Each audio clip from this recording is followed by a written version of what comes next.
Hello everyone and welcome to another high-low game of Age of Empires. Today, the weird and wonderful world of European royal interbreeding has, surprise, led to yet another war as Hera, playing as the Burgundians in red, takes on GL.DauT, playing as the Spanish in blue. Now all the players heard their herdables explore their immediate surroundings, and man, what surroundings they are. My favorite lemon bushes with the pretty blue butterflies ad infinitum. We'll take a look at the map once we're done the intro and probably try to get their butts up to Castle Age because we're on Empire Wars yet again. Why don't we take a look at the Civ matchup that we are going to be watching today? Now, the Burgundians are an oddball civilization with some of the craziest features in the entire game. To start with, they do focus on their cavalry, being the only civ in the game with access to cavaliers in the Castle Age. And their unique unit, the Custelier, is a medium cavalry shock unit that has a massive +20, +25 charge attack. Now, if the situation is dire, or if you just want to have a little bit of fun, the Burgundians can conscript their entire civilian population by turning each and every one of these villagers, forget the goat, just the villagers, into their second unique unit, the cavalry killing Flemish militiaman. Economically, Burgundian stable techs are cheaper. Their relics generate food in addition to gold. They get all economic upgrades in age earlier and at a discount, by the way. And their farmers can be introduced to the wonders of capitalism by upgrading them to generate a small amount of gold while they till their fields. Now, pivoting to the north, we've got the Spanish, a paramilitary civilization with an incredibly broad, versatile, and most importantly, powerful tech tree. Their first unique unit, the Conquistador, is a mounted hand cannoneer who can often be seen riding alongside their second unique unit, the mounted monk, known as the missionary. Ruh-roh, GL.DauT's scout is in a little bit of trouble as a spearman moves into... Why didn't he try to escape from the south here? And first kill of the game going to our Burgundian in red and the northern reaches of his base. GL.DauT stops the scout, has second thoughts, let's say.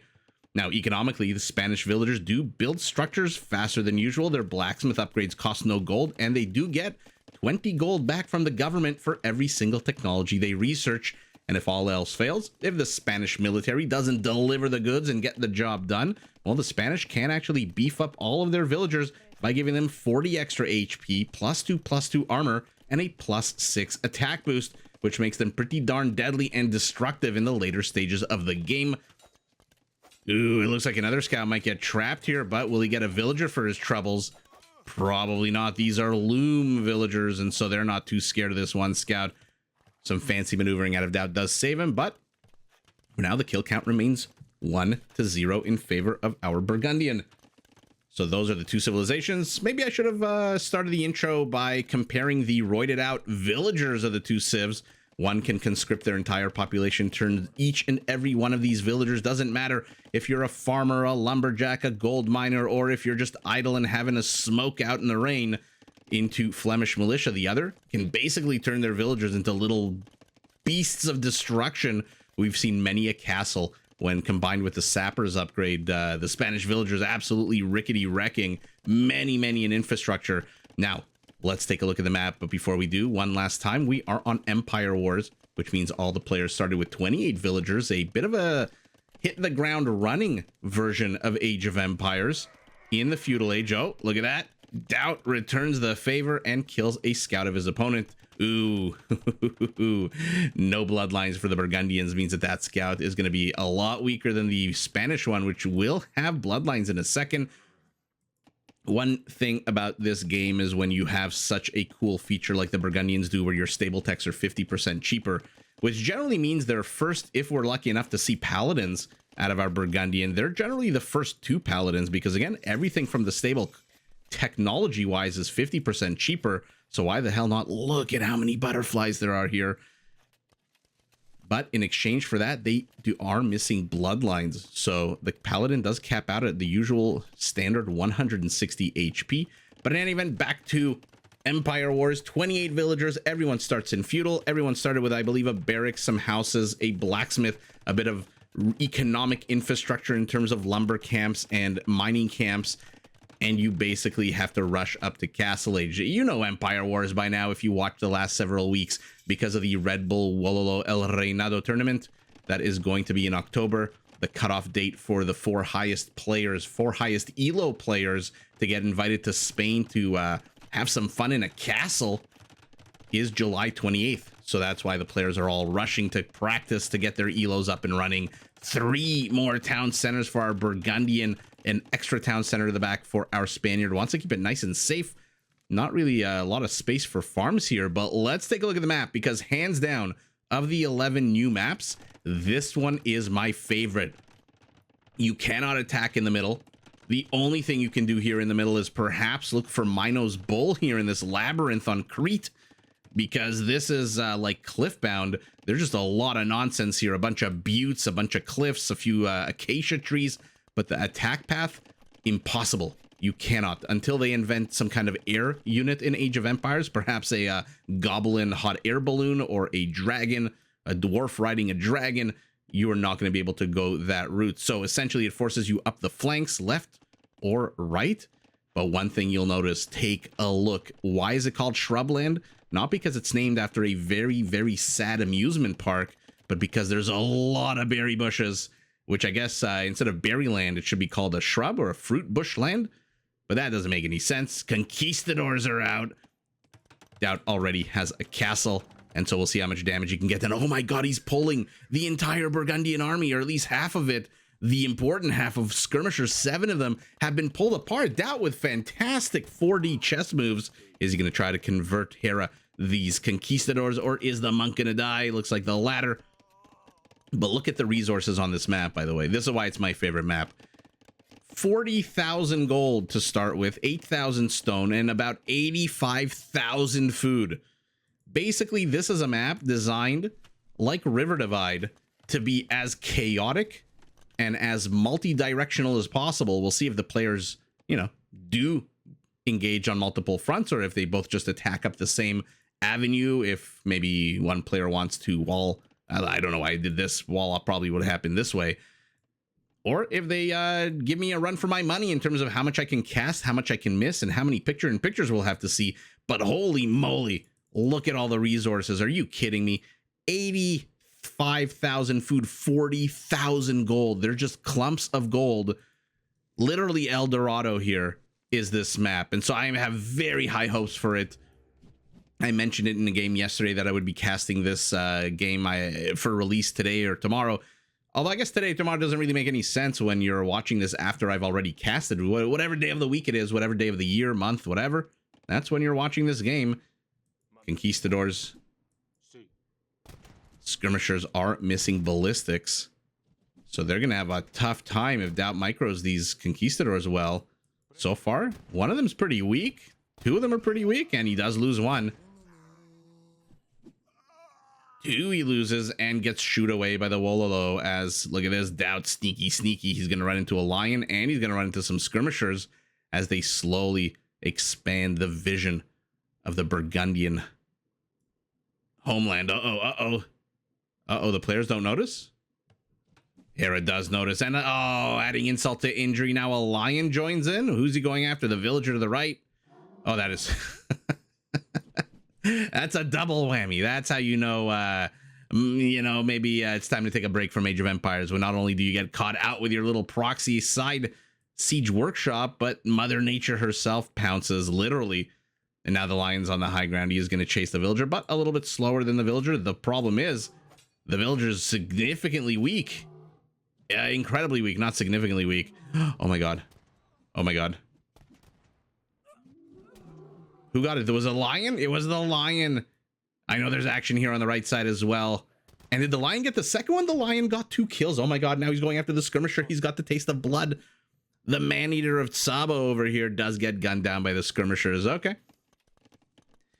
You wonder why you like this map? You wonder, do you really have to wonder, as 2 relics from a bygone era try to bust their way into the Spanish base, but DauT converts one of them? I mean, okay, not really going to use that monk for much else at this point. Oh, look at that. Our Burgundian replies and converts a conquistador. So both players converting. I'm interested to see the conversion count if this continues, because the numbers should be pretty darn high already. 16 minutes into the game, we're at almost 30 kills. DauT has killed 7 villagers, or actually, no, he's killed 5 villagers. Mother Nature has killed 2. So be careful when you try to get those lemon bushes here. Are they always lemon bushes? I wonder. Castle finally going up for our Burgundian, who's been on 4 town centers the entire game, seems like, and is now heading up to Imperial Age off the back of 1 more villager than Hera. Hera, for his part, 1, 2, 3, 4, 5, 6 town centers. Am I counting that right? 6 town centers and a castle to the right. So he's going to try to push down the right side of the map, despite giving DauT the impression that he is very much gung-ho about taking the left side. And so he's been pushing down here with conquistadors. Hera, 12 a dozen skirmishers. This is 80% of his army moving this way. And now he's going to try to scout with his conch. Or maybe he's just providing cover for these quarry miners. As DauT moves in yet again with a fresh band of conquistadors. Fresh, they're down about 5% of their HP. Not being too specific about it. And I love this by Hera, placing a bunch of infrastructure here. He's going down the right side, so he wants to know if and when his opponent goes down the left. And now they've caught scent of their former friend who's on the high ground. But good get there by Hera before he dies, getting the villager. That is a fantastic get. Spearman lies dead for our Spaniard, as well as this villager probably will die.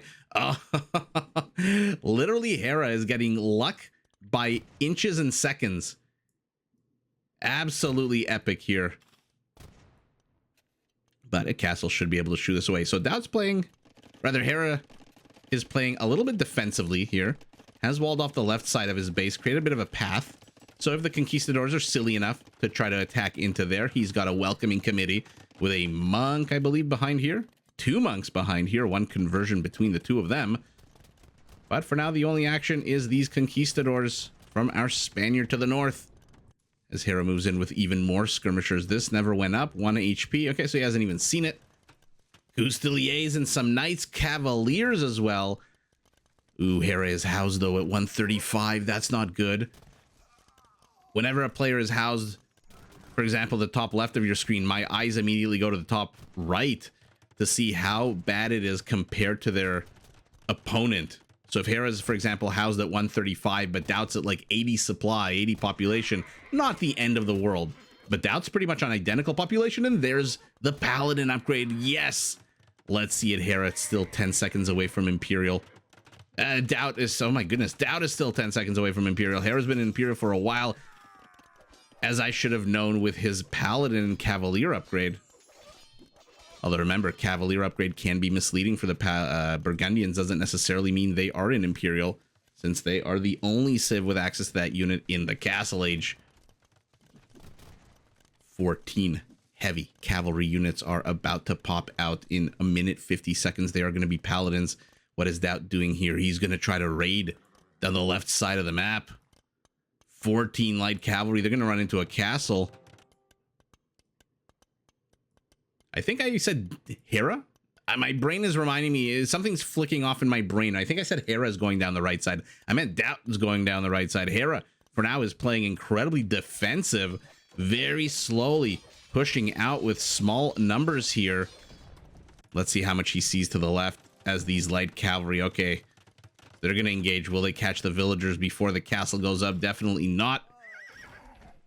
Hera immediately garrisons the villagers to the right side of the map. They're taking down a house. They're taking down an outpost. Let's see how much damage our Spaniard can get done here. He's going to be fully armored now, these light cavalry units. But in 27 seconds, he's going to be facing Paladins and Burgundian vineyards. Hello, welcome to Adam Smith's Wealth of Nations. These farmers are also going to start generating a small trickle of gold. Oh, I hate zooming out so much, but there's just so much action all of a sudden in the middle of Hera's base. DauT is now up to 12 villager kills. Town center is clearing up, but that attack, as scary as it looked like for a little bit, at the end of the day, the total kill count of villagers didn't really go up that much. DauT is ahead in total kills. Hera discovers the location of the castle, and oh my goodness, supremacy. So DauT's villagers are going to have... Let's keep an eye on one of these villagers. Look at the stats in 4, 3, 2, 1. 80 HP, 9 attack, and then +2/+2 armor added to those villagers. Absolutely crazy. Was I also crazy, or did I see the Cavalier upgrade for DauT as well? Cavalier upgrade, not exactly the most expensive, especially if you know you're facing Paladins. And oh, I for sure saw the Paladin upgrade with that fleur-de-lis on the neck of the horse. Let's see it. Oh my goodness, are we gonna... I did not think we were gonna get to see Paladin versus Paladin battle. Just because, again, the Spanish Paladin, generally the better Paladin, they have the exact same upgrades. Both of them have all 6 blacksmith upgrades. Both of them have... what's the word I'm looking for? Husbandry. The only thing that the Burgundian lacks, like I mentioned earlier, is bloodline. So his paladin is capped out at 160 HP. Custiliers would be a nice addition to any kind of heavy cavalry unit, especially if he can get them up to elite. That'll add a plus 25 charge attack. So that will basically nullify the 20 extra HP advantage that the Spanish paladin has if the Custiliers are mixed in here. A merry chase here on the eastern shores of the map as DauT has to get the hell out of here. There's way too much Burgundian paladin here. Castle comes under attack, but it's on the high ground, so can take a pounding. Few paladins peeled off. Of course, there is no murder holes in pro players. Conquistadors not yet elite. They still pack a punch at 16 pierce attack. Paladin 7 pierce armor. Basically negates a good amount of that attack, but it's still pretty darn powerful economic upgrades for our Burgundian, who is now at 200 population. DauT is just a little bit away, and here come the Spanish paladins. Ooh, he's a second away from Blast Furnace, and now they are fully upgraded. Let's compare the two. Ooh, Hera, you need Blast Furnace. You need Blast Furnace immediately. They both have Husbandry. They both have all the armor upgrades. 180 HP to 160. But for now, the Burgundian does attack a little bit weaker, and there's murder holes for Hera. Why? Not too sure. Is he expecting a counterattack from his castles here? All of a sudden, we're experiencing multi-pronged attacks. Paladins chasing paladins. Paladins chasing paladins. Paladins trying to engage into other paladins. Kind of hard to see underneath the town center. At the same time, more raiding by our Spaniard, who is now raiding with paladins. The last thing you want in your base is a Spanish paladin. This one Custilier, man, when their charge attack disappears, do their stats drop down to absolute garbage? Attack wise, I should say. Both players getting pikemen. Gonna slow the game down a little bit by getting a little bit of support for their paladins. Now cleaning up some more Burgundian infrastructure. Look at him. He has crept the entire northern portion of the map, left and right. Hera, on his part, has expanded to the entire bottom portion of the map. There's a bit of demilitarized zone here, which our Spaniard is starting to mine, but even more paladins. I mean, there's a lot of gold on this map, but I don't think there's ever enough gold in this game unless you're playing a team game with a billion gold in trade to allow you to keep throwing away 10 paladins at a time. Not exactly Schlachter privileged paladins, although that would be a pretty darn badass thing to see. Numbers here going for our Burgundian: 48 paladins to 36, a single pikeman for the Spaniard, who continues to chase here on the left. But oh my goodness, this paladin has 3 HP and he dies immediately, as does this one. And for the second time, Hera is safe and sound despite a pretty scary looking attack and raid by our Spaniard to the north. Another band moves in. Okay, they decide to engage this time. Halberdiers now for our Spaniard, halberdiers for our Burgundian. Okay, so they realize that, hey, wait a second, we're both throwing out a good amount of gold in this game so far. So why don't we let's take it down a notch. Let's cool our heels a little bit.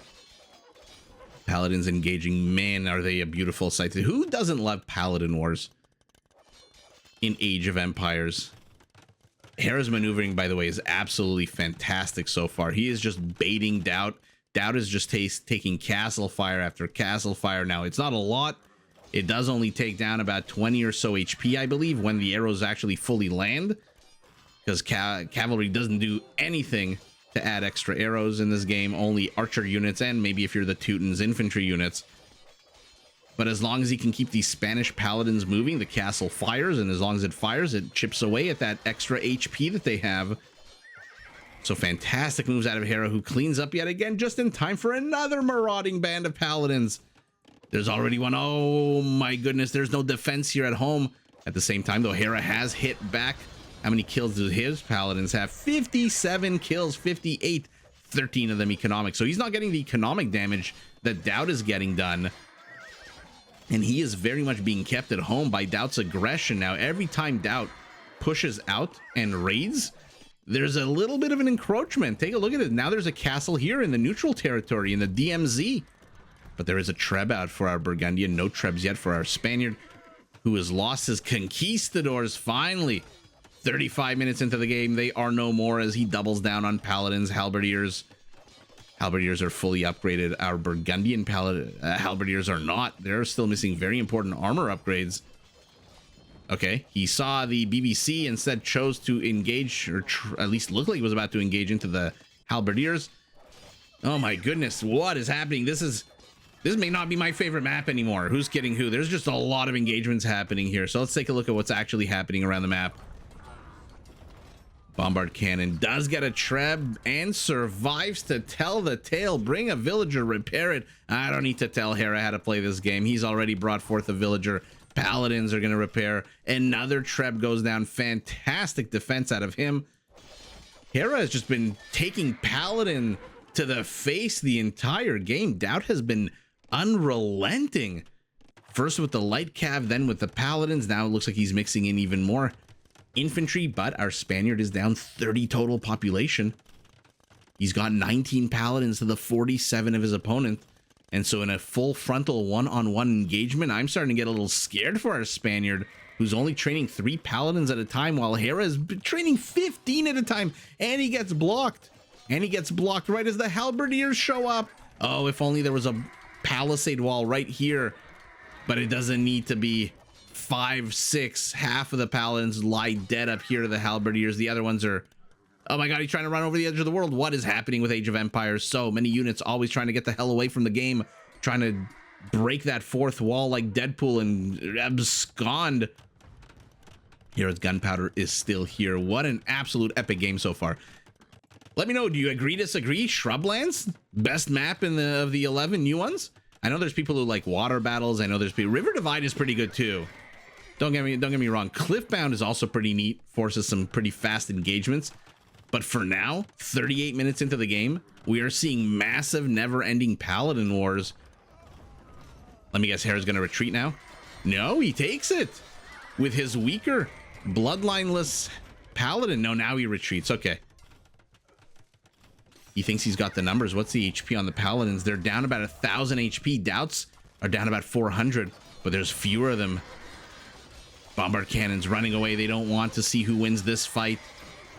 Never mind, they're going right back. They're going to get the Treb. Boom, boom, and down it goes. Yet another Treb lost for our Spaniard, who gets absolutely overwhelmed here by the sheer volume of Burgundian Paladin.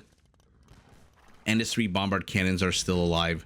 Hera has been on the record to say that he prefers the mobility of the bombard cannon to the power, stationary as it is, of the trebuchet.